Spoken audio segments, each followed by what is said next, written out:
Vamos começar a estudar o livro do Aprova Brasil, do projeto Aprova Brasil.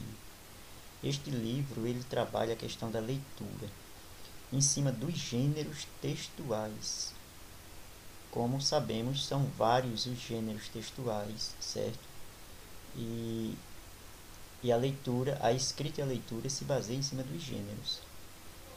Então, nesta primeira aula, vamos ver aí o início do livro. Eu não sei se vocês têm esse livro. Quem tem esse livro pode acompanhar, certo? Quem tem esse livro vai responder as perguntas aí conferindo no seu livro, certo? Então, nesta aula, vamos abordar o gênero alto, o gênero cordel e apólogo, certo? Esses três gêneros do início do livro vão ser abordados nesta aula. Então, acompanhe comigo a aula. Bom, aqui nós temos o nosso livro, né, do Aprova Brasil. Ele mudou em relação ao ano passado. A capa agora é azul, certo? Passando aqui a página, nós podemos ver aqui folha de rosto, né? Isso.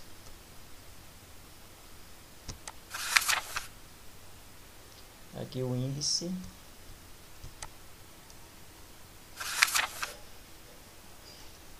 Bom, e aqui nós temos a primeira aula do nosso livro, lição 1, que começa com o gênero alto, certo?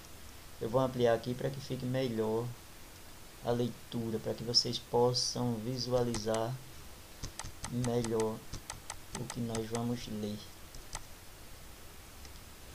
Ok? Então tem aqui a definição do gênero alto, diz assim: o alto é um gênero da esfera literária escrito para ser representado por atores. Por isso, uma de suas principais características é o diálogo entre personagens. Em geral, não há narrador e a história se desenrola de acordo com a progressão das falas das personagens em cena. Geralmente, os autos são curtos e apresentam elementos cômicos e moralizadores. É isso, ele está dizendo que o auto é um texto para ser encenado, certo? É um texto teatral. Uma das características do auto é o diálogo entre personagens, certo? Não tem narrador, os personagens mesmo é quem vão desenrolando a história. Ok? E aqui nós vamos ver um auto muito conhecido de Ariano Suassuna, que é o Alto da Compadecida. Ou seja, nós vamos ver um trecho desse texto, certo? Subindo aqui para que vocês possam visualizar.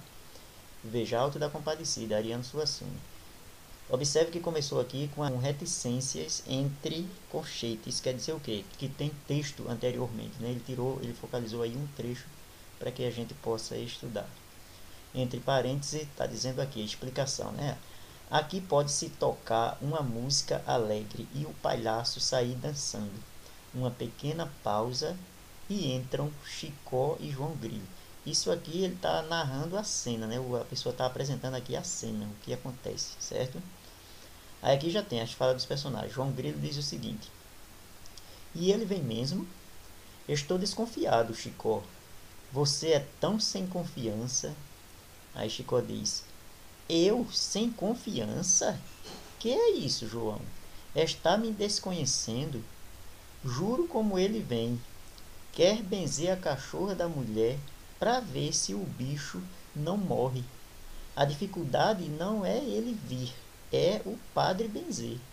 O bispo está aí e o padre, João, não vai benzer o cachorro. Aí João Grilo diz na sequência: não vai benzer? Por quê? Quem é que o cachorro tem demais? Chicó diz: bom, eu digo assim porque sei como esse povo é cheio de coisas, mas não é nada demais. Eu mesmo já tive um cavalo bento. Na sequência, João Grilo diz: que é isso, Chicó? Passa o dedo na garganta. Já estou ficando por aqui com suas histórias. É sempre uma coisa toda esquisita. Quando se perde uma explicação, vem sempre com não sei, só sei que foi assim. Aí Chicó diz: mas se eu tive mesmo um cavalo, meu filho, O que é que eu vou fazer? Vou mentir? Dizer que não tive? Aí João Grilo diz: você vem com uma história dessas e depois se queixa porque o povo diz que você é sem confiança. Aí Chicó: eu sem confiança? Antônio Marinho está aí para dar as provas do que eu digo. Aí João Grilo diz: Antônio Marinho, faz 3 anos que ele morreu, mas era vivo quando eu tive o bicho. Aí João Grilo diz: quando você teve o bicho? E foi você quem pariu o cavalo? Chicó: eu não, mas do jeito que as coisas vão, não me admiro mais de nada. No mês passado, uma mulher pariu na Serra do Araripe, para os lados do Ceará. Na outra página temos a sequência. João Grilo: isso é coisa da seca. Acaba nisso, essa fome. Ninguém pode ter menino e haja cavalo no mundo. A comida é mais barata e é coisa que se pode vender. Mas seu cavalo, como foi? Foi uma velha que me vendeu barato, porque ia se mudar, mas recomendou todo cuidado, porque o cavalo era bento. E só podia ser mesmo, porque cavalo bom como aquele eu nunca tinha visto. Uma vez corremos atrás de uma garrota, das 6 da manhã até às 6 da tarde, sem parar. Nenhum momento, eu a cavalo, ele a pé, fui derrubar a novilha já de noitinha. Mas quando acabei o serviço e enxocalhei a réis, olhei para o redor e não conhecia o lugar em que estávamos. Tomei uma vereda que havia assim e saí tangendo o boi. Aí João Grilo diz: o boi não era uma garrota? Chicó: uma garrota e um boi. Aí João Grilo diz: e você corria atrás dos dois de uma vez? Chicó: corria. É proibido? Não, mas eu me admiro. É eles correrem tanto tempo juntos, sem se apartarem. Como foi isso? Aí Chicó diz: não sei, só sei que foi assim. Saí tangendo os bois e de repente avistei uma cidade. Você sabe que eu comecei a correr na ribeira do Taperoá, na Paraíba. Pois bem, na entrada da rua, perguntei a um homem onde estava e ele me disse que era Propriar de Sergipe. Pois bem, na entrada da rua perguntei a um homem onde estava e ele me disse que era Propriar de Sergipe. Veja aqui os personagens, né? Do alto. Assim, aqui nós temos uma gravura onde nós observamos uma encenação, né? E embaixo diz assim: cena do espetáculo Alto da Compadecida, encenada pelo Teatro Experimental de Arte, em Duque de Caxias, Rio de Janeiro, no ano de 2016. Ok? Vamos na sequência. Veja. João Grilo: Sergipe, Chicó. Aí Chicó disse: Sergipe, João. Eu tinha corrido até lá no meu cavalo, só sendo Bento mesmo. Aí João Grilo diz: mas Chicó, e o Rio São Francisco? Aí Chicó diz: só podia estar seco nesse tempo, porque não me lembro quando passei. E nesse tempo todo o cavalo ali comigo, sem reclamar nada. Aí João Grilo diz: eu me admirava, era se ele reclamasse. Aí Chicó diz: é por causa dessas e de outras que eu não me admiro mais de nada. João: cachorro bento, cavalo bento, tudo isso eu já vi. Aí João Grilo diz: quer dizer que você acha que o homem vem? Aí Chicó diz: só pode vir. É o único jeito que ele tem a dar. A mulher disse que vai largá-lo se o cachorro morrer. O doutor diz que não sabe o que é que o bicho tem. O jeito agora é apelar para o padre. Hora de se chamar padre, é a hora de morte. Ele tem de vir. Padre João. Padre João. O padre, né? Aí aqui está entre parênteses dizendo, mostrando o que acontece. O padre aparecendo na igreja. Que há? Que gritaria é essa? Aí aqui dizendo, né, o que acontece. Fala afetadamente com aquela pronúncia e aquele estilo que Leon Bloin chamava de sacerdotais. Aí Chico diz: mandar avisar para o senhor não sair, porque vem uma pessoa aqui trazer um cachorro que está se ultimando para o senhor benzer. Aí o padre diz: para eu benzer? Chico diz: sim. Aí o padre, com desprezo: um cachorro? Chico: sim. Aí o padre: que maluquice, que besteira. João Grilo continua: cansei de dizer a ele que o senhor não benzia. Benzer por quê? Benzer porque benzer. Vim com ele. Padre: não benzo de jeito nenhum. Aqui nós temos a imagem, né, do filme O Alto da Compadecida, né, que ele foi também gravado em filme. E aqui na sequência vamos ver aqui do outro lado a continuação do texto.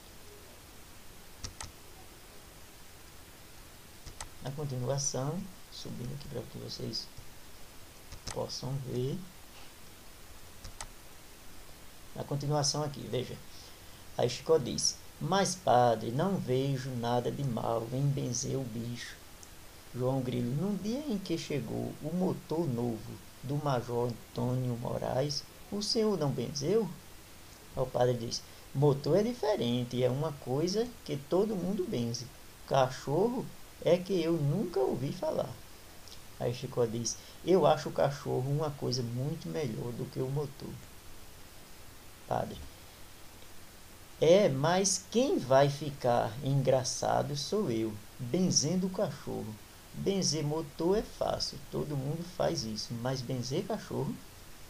João Grilo diz: Chico, o padre tem razão. Quem vai ficar engraçado é ele.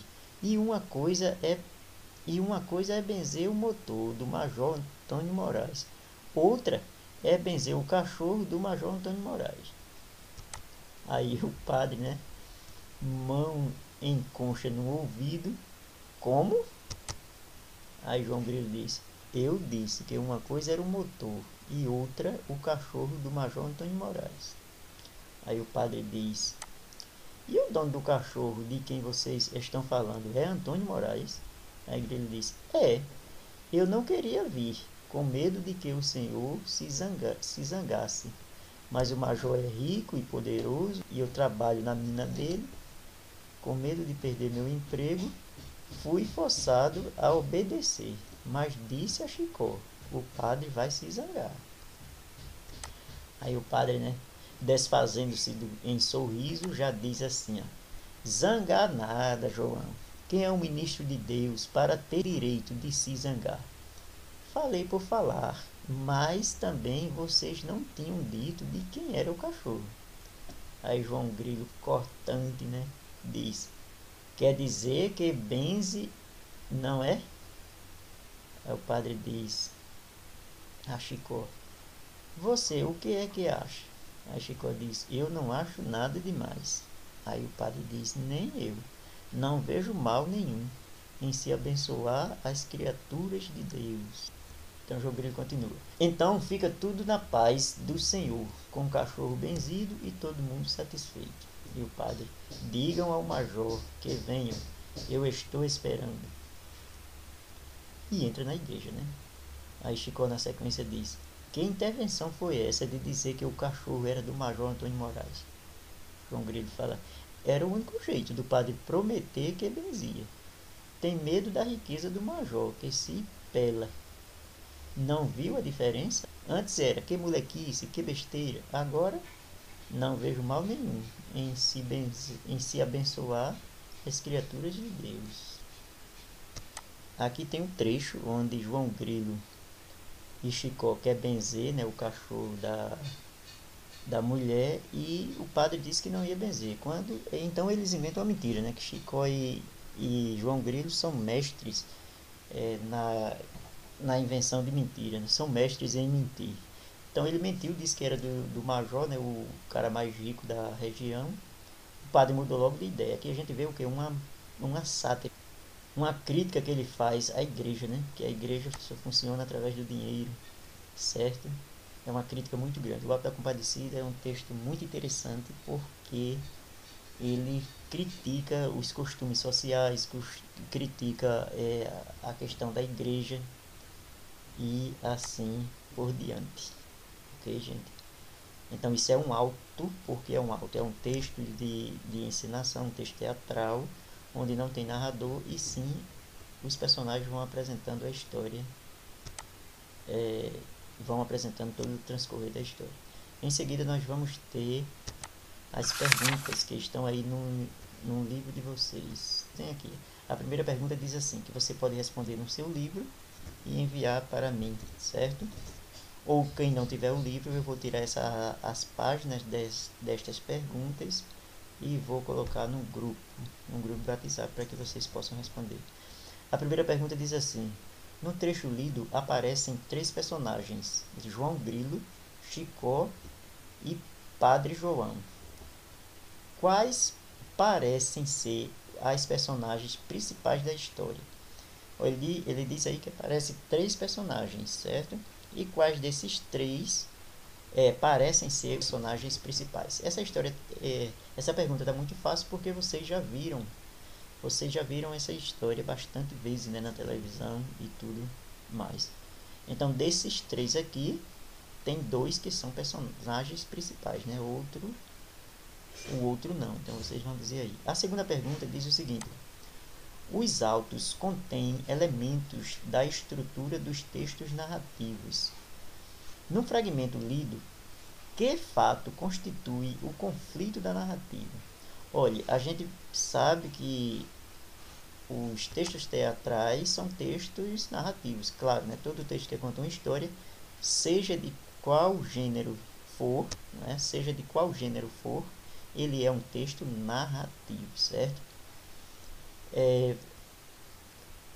E aqui a pergunta diz o seguinte: os autos contêm os elementos da estrutura do texto narrativo, aqueles elementos que nós estudamos, que são a apresentação, o conflito, o clímax e o desfecho.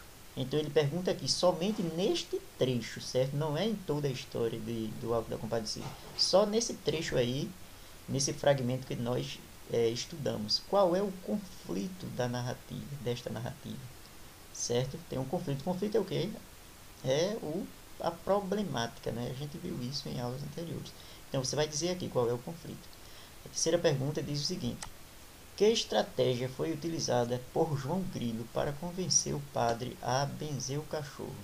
Olha, qual é a estratégia que João Grilo criou para que o cachorro fosse benzido? Certo? Então vamos ver aqui na sequência. A quarta questão diz assim: releia os 2 trechos a seguir. Tirou aqui 2 trechos para que a gente possa reler. João Grilo diz assim: e ele vem mesmo? Estou desconfiado, Chicó. Você é tão sem confiança. Chicó diz: eu sem confiança? Que é isso? João: está me desconhecendo? Aí João Grilo diz: você vem com uma história dessas e depois se queixa porque o povo diz que você é sem confiança. Aí Chicó diz: eu sem confiança? Antônio Martinho está aí para dar as provas do que eu digo. Aí ele diz aqui mais embaixo: a expressão destacada pode ser substituída sem prejuízo de sentido por. A expressão destacada, ela está aqui em várias partes, tá vendo? Sem confiança, sem confiança, sem confiança. Essa expressão destacada pode ser substituída sem prejuízo por. Letra A, desconfiado. Letra B, mentiroso. Letra C, sem certeza. Ou letra D, sem dó. Muito fácil, né? De responder aí. É só assinalar a resposta correta. Vamos à outra página. Na quinta questão, nós temos aqui, no alto, Chicó conta que partiu da Paraíba em um cavalo bento e chegou a Sergipe no mesmo dia. Como o mapa a seguir ajuda a compreender o efeito de humor da história contada por Chicó. Veja, ele mostra aqui o mapa e quer fazer com que você identifique o humor que está no texto. Ele disse que o cavalo bento era tão bom que ele saiu da Paraíba, certo? E chegou em Sergipe no mesmo dia. Nem sabia qual era o lugar que ele estava. Veja, atravessou Pernambuco todinho, Alagoas e chegou em Sergipe. Isso aqui no mapa a distância está pequena, mas na realidade é uma distância muito grande, né? De cavalo eu acho que quase um mês para a pessoa chegar aqui. Mas como o cavalo dele bento, como o cavalo era bento, ele chegou em um dia, né? Ele quer que você explique isso aqui, né? O humor. Ele quer que você explique o humor nessa passagem que Chicó conta, certo? Então você explica aqui com suas palavras, certo? Mais ou menos assim como eu falei. Ok? A sexta questão diz assim: explique por que foram utilizadas aspas simples no trecho abaixo. João Grilo. Era o único jeito do padre prometer que benzia. Tem medo da riqueza do major que se pela. Não viu a diferença? Antes era que maluquice, que besteira. Agora não vejo mal nenhum em se abençoar as criaturas de Deus. Ele está perguntando aqui o seguinte: por que foram utilizadas as aspas simples? O que são aspas simples? Essas aspas aqui, olha, que só tem uma, né? Aqui e aqui. Veja que o trecho já está destacado com aspas duplas aqui, tá vendo? Termina aqui. Quando eu vou destacar quando eu vou destacar um trecho que já está destacado por aspas, eu vou colocar aspas simples. Então ele quer que você explique isso aqui por escrito, certo? Então você vai explicar aí direitinho esta questão. A sétima questão diz o seguinte: o trecho que traz a parte principal do texto lido é. Qual é a parte aqui que traz? Qual é o trecho aqui que traz a parte principal do texto lido? Letra A. Já estou ficando por aqui com suas histórias. É sempre uma coisa toda esquisita. Quando se pede uma explicação, vem sempre com não sei, só sei que foi assim. O outro trecho é: eu, sem confiança, Antônio Martinho está aí para dar as provas do que eu digo. Letra C. Isso é a coisa da seca. Acaba nisso. Essa fome. Ninguém pode ter menino. E acha cavalo no mundo. D. Juro como ele vem. Quer benzer o cachorro da mulher para ver se o bicho não morre. A dificuldade não é ele vir, é o padre benzer. O bispo está aí. E Padre João não vai benzer cachorro. Então, destes trechos aqui, qual é o texto principal da parte que a gente leu, né? Qual é o trecho principal? Veja que alguns trechos aqui são coisas superficiais. E a parte principal que o texto quer contar está em um desses trechos, certo? Então, você vai marcar a resposta correta aí. Vamos ver na sequência a outra página. Aqui ele manda reler aqui mais um trecho. Ele lê o trecho a seguir, observando a linguagem. O padre diz: para eu benzer? Sim, com desprezo. Padre, com desprezo. Um cachorro? Chicó: sim. Padre: que maluquice, que besteira. João Grilo: cansei de dizer a ele que o Senhor não benzia. Benze? Por que benze? Vim com ele. Não benzo de jeito nenhum. Mas, padre, não vejo nada demais em se benzer o bicho. No dia em que chegou o motor novo do Major Antônio Moraes, o senhor não benzeu? Aí pergunta na sequência: em relação à linguagem, assinale a alternativa correta. Você vai assinalar a alternativa correta em relação à linguagem. A letra A diz assim: É formal porque se trata do diálogo com um padre. Letra B. É formal porque contém expressões voltadas para o público leigo. Letra C. É formal para tornar mais convincente a argumentação da personagem. Letra D. É informal porque apresenta expressões empregadas no dia a dia e em um diálogo entre personagens que revelam certo grau de intimidade. Observe, ele está perguntando sobre a questão da linguagem. A gente sabe que a linguagem formal é aquela linguagem padrão, aquela linguagem que a gente vem estudar na escola, certo? E a linguagem informal é aquela linguagem do dia a dia, certo? Aquela linguagem despreocupada de erros, certo? Então ele pergunta aqui, em relação à linguagem, assinala a alternativa correta, a linguagem deste trecho aqui, certo? Você acha que é uma linguagem formal ou é uma linguagem informal, certo? A nona questão diz o seguinte: depois que João Grilo afirma que o cachorro a ser benzido é do Major Antônio Moraes, o padre, letra A, acha uma loucura benzer o animal que é do Major. B, acha que João Grilo está brincando. C, acha razoável benzer o animal que é uma criatura de Deus. Ou letra D, acha que benzer o motor é mais adequado que benzer um cachorro. Então essa aqui está muito fácil e você pode marcar aí na sequência. Ok? Na outra página temos aqui cordel. O cordel é outro gênero textual, né? Como sabemos. Vamos ler aqui. O cordel é um gênero literário constituído de poemas com narrativas simples e palavras de expressões regionais, principalmente da região nordeste do Brasil. No início, os cordelistas criavam livretos que eram expostos e vendidos em uma feira ou praças, fixados em cordões. Daí o nome literatura de cordel. Os temas geralmente giram em torno de fatos históricos e políticos, narrativas de aventuras ou mitológicas, crítica social, entre outros. Hoje, além dos livretos, são publicados também em livros, revistas e na internet. A literatura de cordel ela se difundiu muito no Brasil, no Nordeste, né, onde o nordestino sertanejo contavam suas bravuras através deste tipo de literatura, através de versos, através de poesia, certo? E foi muito difundida aqui no Nordeste brasileiro. Vamos ler aqui um trecho aqui de um cordel. Leia o texto a seguir e faça o que se pede, né? Então, o texto seguinte tem como título A Peleja do Cérebro com o Coração. Veja, a peleja do cérebro com o coração.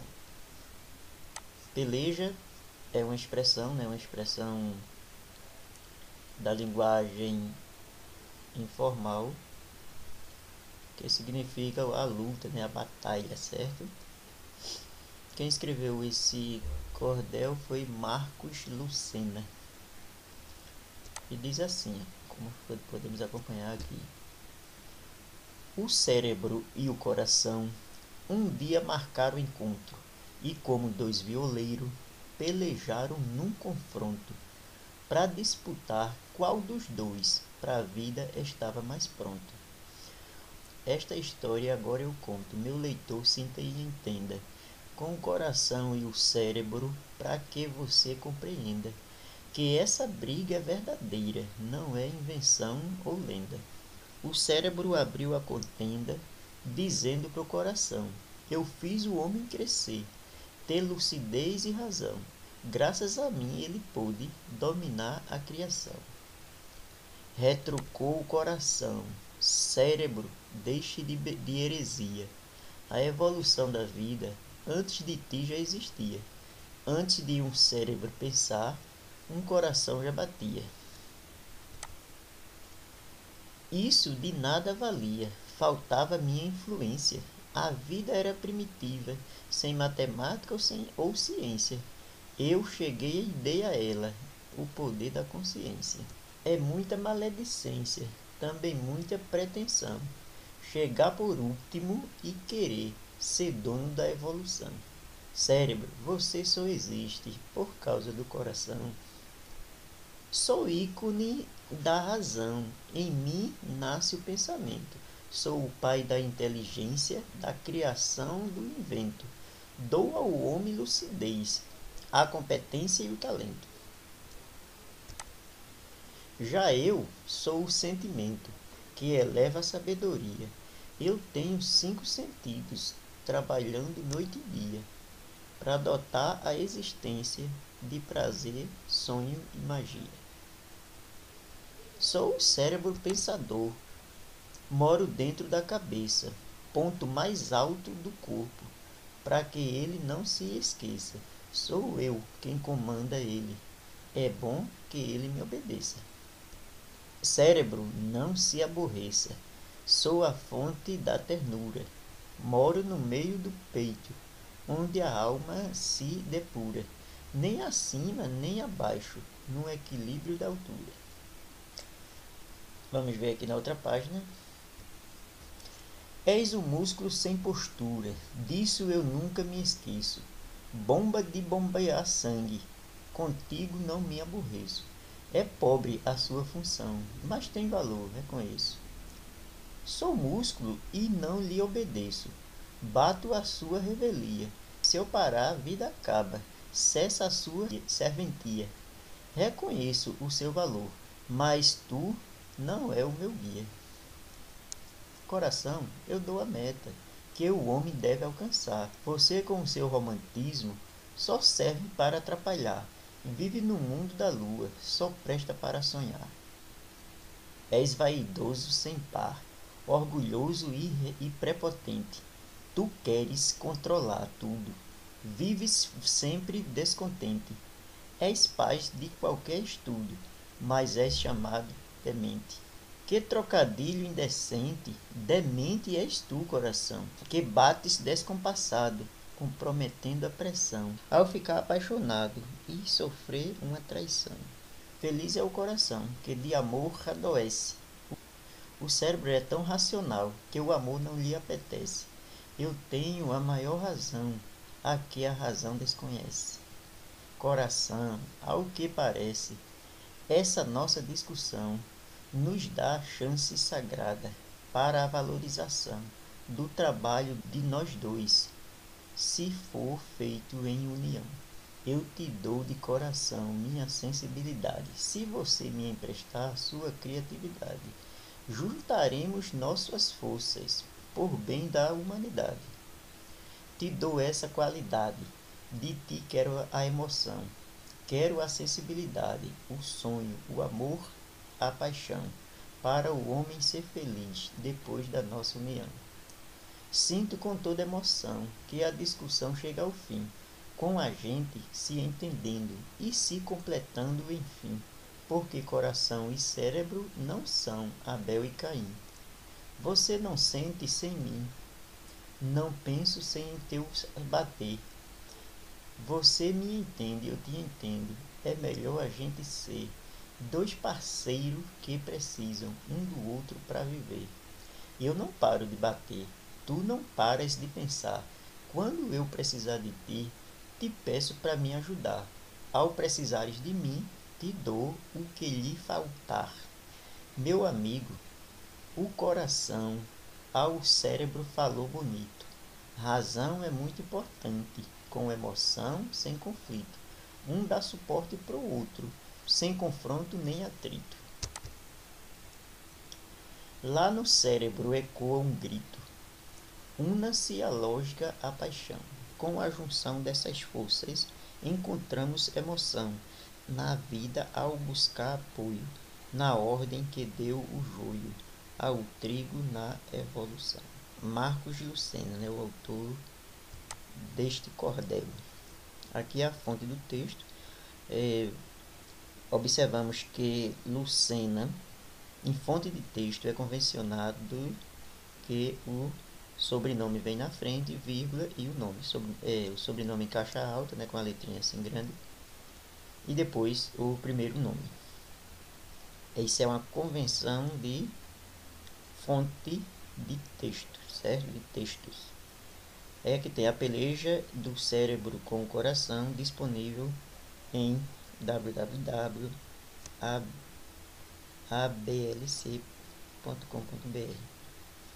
Aqui é a fonte do texto, certo? Na outra página temos as perguntinhas que nós vamos estudar sobre o texto, ok? Então vamos a ela. Diz assim: leia este verbete. Cordel. SM quer dizer substantivo masculino. Primeiro significado: corda, corda fina, barbante, guitar, cordão. Segundo significado: meada de fio esticada entre pregos e usada pelos pedreiros para marcar alinhamento. Terceiro significado, né, de literatura de cordel. 4. Livreto ou folheto ou história nele impressa, produzidos com as técnicas gráficas e narrativas da literatura de cordel. O cordel também pode ser a definição do livrinho, do folheto, certo? A gente utiliza a palavra cordel para definir o gênero textual, certo? O tipo de literatura, e também para definir o livro onde o cordel vem escrito, certo?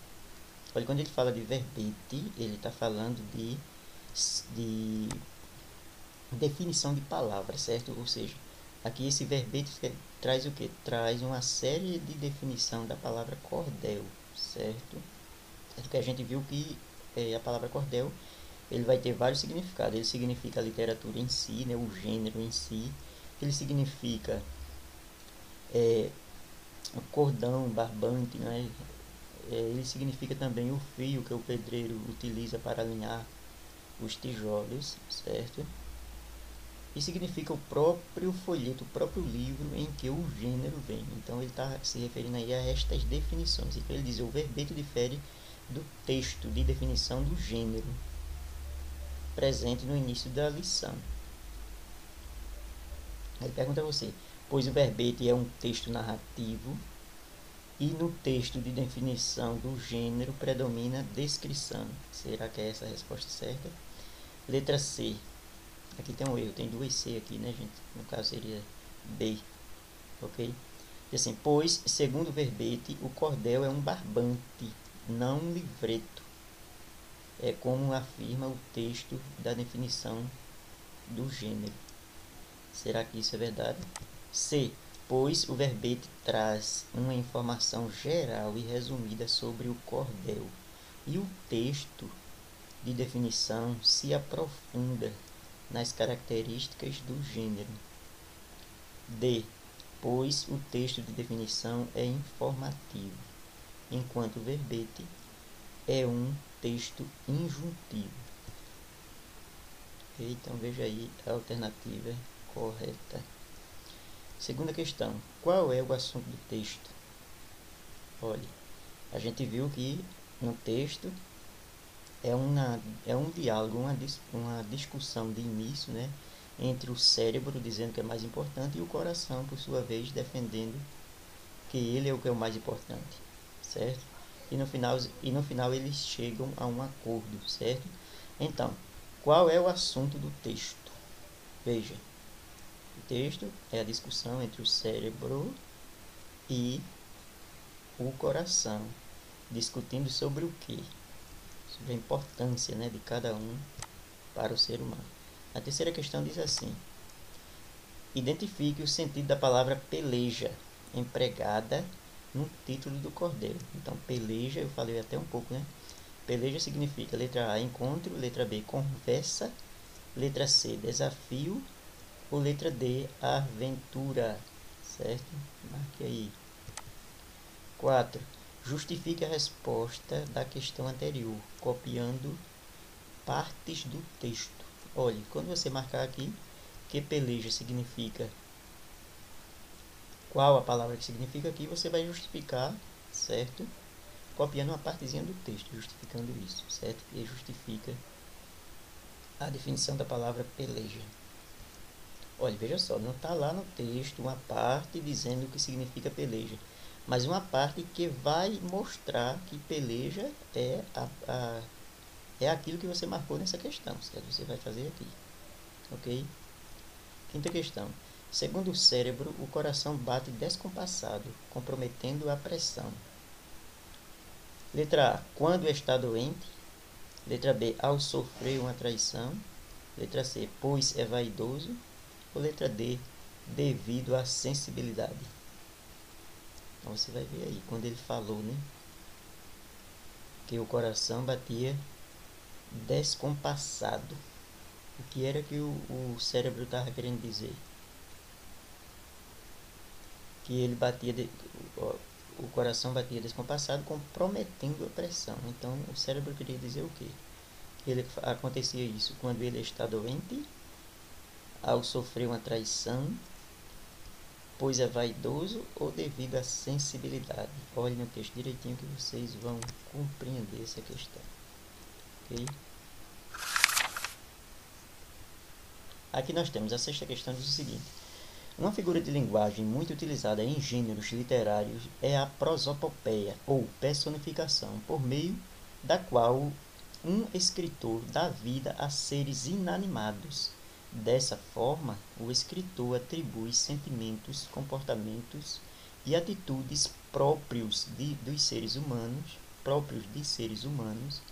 a objetos inanimados ou a seres irracionais. Letra A. De que maneira esse recurso é utilizado no cordel? No cordel que a gente lê, né? Ele fala que um dos recursos de linguagem é a personificação. O que é personificação? Quando o escritor dá vida a seres ou coisas inanimadas, certo? Que não tem vida. Como se fosse um ser com todos os seus sentimentos e raciocínio. Então ele pergunta, de que maneira isso acontece no cordel que a gente leu? Aí você vai dizer. O recurso da personificação ou prosopopeia é a questão de... Aí você diz, de acordo com o texto. Letra B. Que efeito de sentido decorre dessa estratégia de criação da personagem? Olha, a questão, qual é o efeito que a personificação provoca? Qual é o efeito de sentido que vem dessa estratégia da personificação, de colocar vidas a seres inanimados no texto? Qual é o sentido que decorre disso, que vem disso, certo? Sétimo, qual é a informação principal do texto?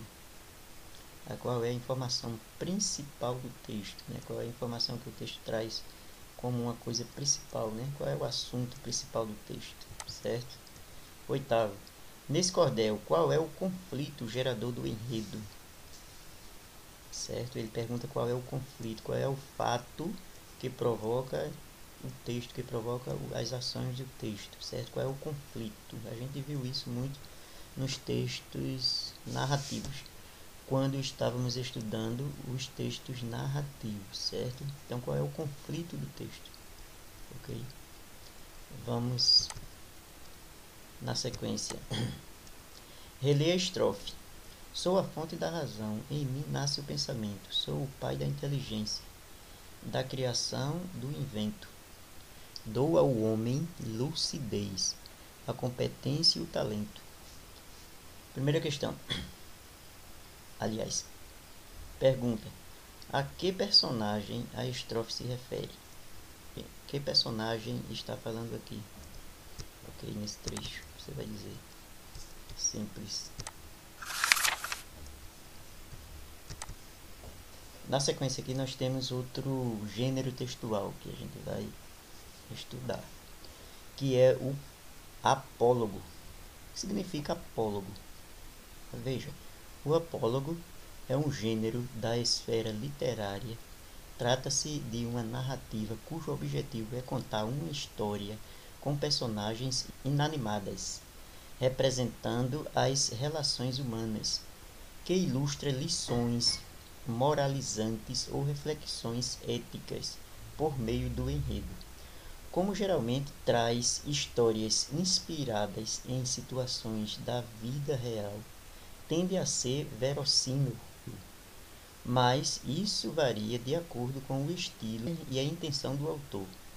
Sua estrutura assemelha-se à do conto.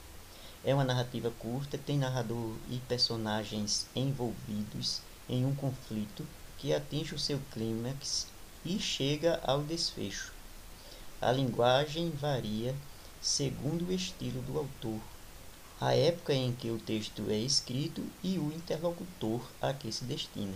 Os textos são publicados principalmente em livros, jornais, revistas ou internet.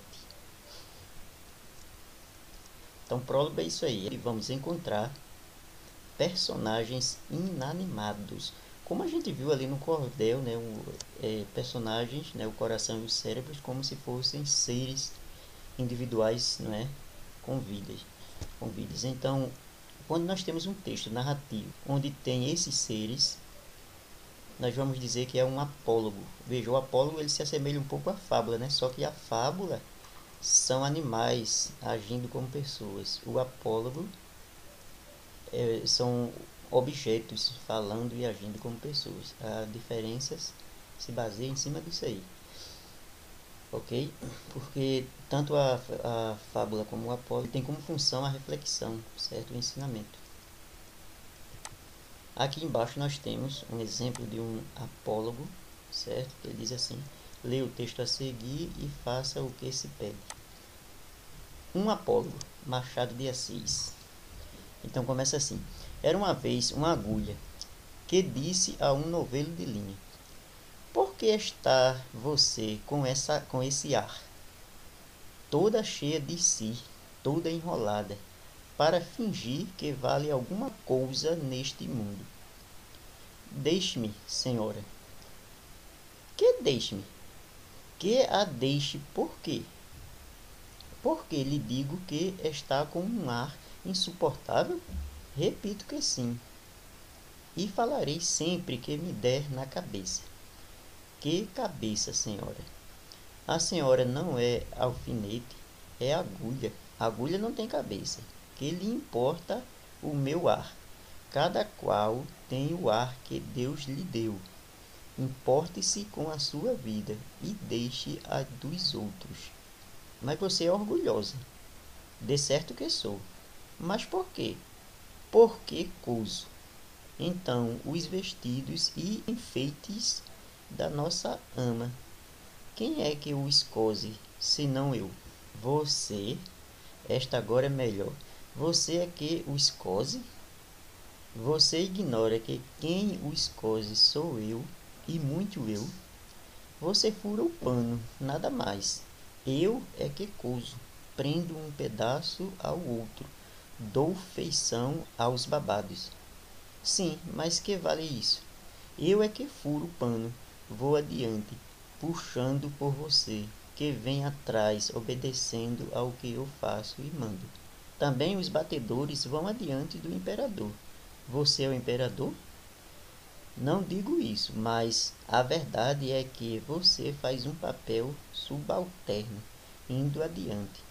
Vai só mostrando o caminho, vai fazendo o trabalho obscuro e ínfimo. Eu é que prendo, ligo, ajunto. E continua aqui no texto na sequência. Estavam nisto quando a costureira chegou à casa da baronesa. Não sei se disse que isso se passava em casa de uma baronesa que tinha modista ao pé de si para não andar atrás dela. Chegou a costureira, pegou o pano, pegou a agulha, pegou a linha, enfiou a linha na agulha e entrou a coser. Uma e outra iam andando orgulhosas pelo pano adiante, quando era a melhor das sedas, entre os dedos da costureira ágeis como os galgos da Diana, para dar a isto uma cor poética. E dizia a agulha: então, senhora linha, ainda teima no que dizia há pouco? Não repara que esta distinta costureira só se importa comigo? Eu é que vou aqui, entre os dedos dela, unidinha a eles, furando abaixo e acima. A linha não respondia, ia andando, buraco aberto pela agulha, era logo enchido por ela, silenciosa e ativa, como quem sabe o que faz, e não está para ouvir palavras loucas. A agulha, vendo que ela não lhe dava resposta, calou-se também e foi andando. E era tudo silêncio na saleta da costureira. Não se ouvia mais que plique, plique, plique, plique da agulha no pano. Caindo o sol, a costureira dobrou a costura para o dia seguinte. Continuou ainda nessa e no outro, até que no quarto acabou a obra e ficou esperando o baile. Veio a noite do baile e a baronesa vestiu-se. A costureira, que a ajudou a vestir-se, levava a agulha espetada num copinho para dar algum ponto necessário, e enquanto compunha o vestido da bela dama e puxava de um lado ou outro, arregaçava daqui ou dali, alisando, abotoando, acolchetando a linha para mofar da agulha, perguntou-lhe: Ora, agora diga-me, quem é que vai ao baile no corpo da baronesa, fazendo parte do vestido e da elegância? Quem é que vai dançar com ministros e diplomatas, enquanto você volta para a caixinha de costureira, antes de ir para o balaio das mucamas? Vamos, diga lá. Parece que a agulha não disse nada, mas um alfinete de cabeça grande e não menor experiência murmurou a pobre agulha: Anda, aprende, tola. Cansas-te em abrir caminho para ela e ela é que vai gozar da vida, enquanto aí ficas na caixinha de costura. Faze como eu, que não abro caminho para ninguém. Onde me espetam, fico. Contei esta história a um professor de melancolia, que me disse, abanando a cabeça: também eu tenho servido de agulha e muita linha ordinária. O Apólogo, que nós acabamos de ler, ele também trata de uma discussão entre dois seres inanimados, a agulha e a linha, certo? Cada uma disputando quem tem mais valor, certo?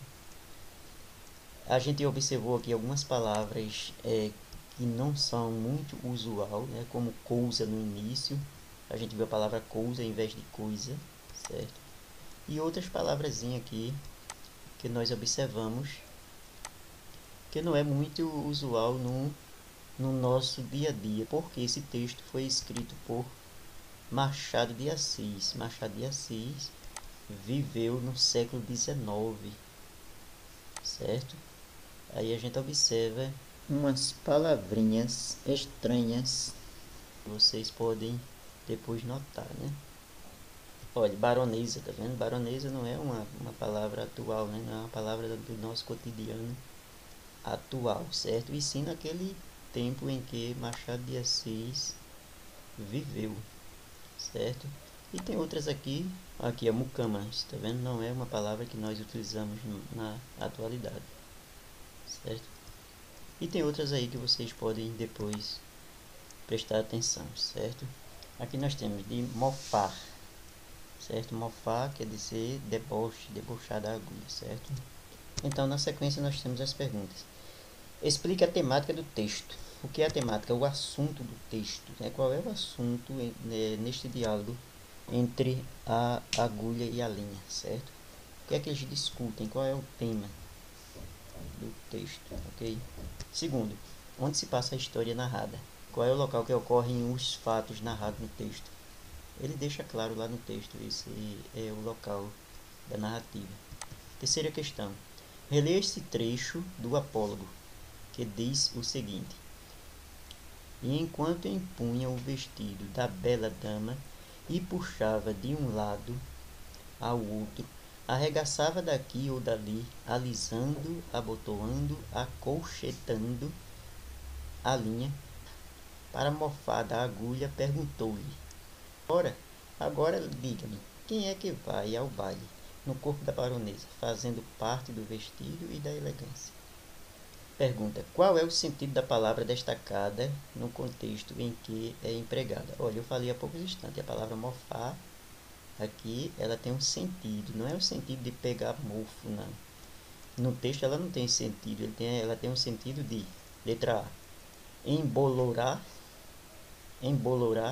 letra B, esperar, letra C, zombar, letra D, demorar. Quarta questão. No texto lido, qual é a função do travessão? Você vai lá no texto e observe que no início de algumas frases começa com travessão. Então, qual é a função daquele travessão ali? A gente viu que nos textos narrativos, nos diálogos, se coloca o que? Um travessão. Então, diga aí a função do travessão. Quinta questão. Nesse apólogo, predomina o diálogo. Que efeito de sentido é criado por meio desse recurso? Para responder, leve em conta o enredo da história. Olha, qual é o sentido, qual é o efeito do diálogo no texto? Olha, o diálogo ajuda, né? Ajuda os personagens a contar o texto. Ou seja, o diálogo é a conversa dos personagens, né, nos textos narrativos. Então, ele dá esse efeito, dá um efeito. Que efeito é esse? Ok? Vamos na sequência. Pronto, na sequência tem aqui, ó, para responder as atividades 6 a 8, leia o quadro a seguir. Esse quadro aqui fala da estrutura do texto narrativo que nós já estudamos este ano. Veja, diz assim, ó, os apólogos são textos narrativos, por isso é comum serem estruturados com os seguintes elementos. Introdução, onde o narrador apresenta os personagens e as circunstâncias iniciais que vão constituir o enredo. Além disso, algumas vezes situa a narrativa no tempo e no espaço. Depois vem complicação, surgem com o problema ou conflito, algo que surpreende o leitor. Clímax, chega o momento de maior tensão e o que levará a uma solução do problema. E desfecho, ou conclusão, o final da história e solução do conflito. Introdução é o que eu falei para vocês de apresentação. Complicação aqui é o que eu chamei de conflito, certo? O primeiro parágrafo é a introdução, que ele chama aqui de introdução e eu chamo de apresentação, onde é apresentado os personagens, algumas circunstâncias, certo, da narrativa, certo, como tempo e espaço. Complicação, que ele chama aqui, é o que eu chamo de conflito, é aquela situação que desequilibra o ritmo natural, certo? É aquele fato que vai dar origem a todo o enredo. Clímax, que é o ponto mais alto de maior expectativa do texto. E o desfecho, que é a conclusão da história, certo? Nós já estudamos isso. Então vamos, a sexta pergunta diz assim: assinale o trecho que melhor demonstra o conflito apresentado num apólogo escrito por Machado de Assis. Letra A. Por que está você com esse ar, toda cheia de si, toda enrolada, para fingir que vale alguma coisa neste mundo? Olha, gente, a palavra que eu falei para vocês, coisa, né? A forma antiga de dizer coisa, certo? Letra B. Estavam nisto quando a costureira chegou à casa da baronesa. Não sei se disse que isto se passava em casa de uma baronesa, que tinha a modista ao pé de si, para não andar atrás dela. Letra C. A agulha, vendo que ela não lhe dava resposta, calou-se também e foi andando. Letra D. Caindo o sol, a costureira dobrou a costura para o dia seguinte. Aqui, qual é a alternativa que demonstra o conflito, a problemática, onde iniciou a problemática do texto, certo? A discussão do texto. Qual foi o fato que deu origem à discussão do texto? Certo, gente? Sétima questão. Cite um trecho do apólogo que marca o clímax da narrativa. Em seguida, justifique sua escolha. Você vai pegar uma parte do texto, a parte que indica o clímax. Qual é o clímax, certo? E justifique por que o clímax, ok? Você vai dizer qual é o clímax e vai justificar. Oitava questão. De que forma podemos interpretar a última frase do texto? Você vai ver lá a última frase e vai dizer o seu entendimento, o que é que aquilo significa, certo? A última frase do texto. Pronto, portanto, por hoje é só, né? Respondam essas perguntas e mandem num grupo para mim, ok? Então é isso. Uma boa tarde e até a próxima.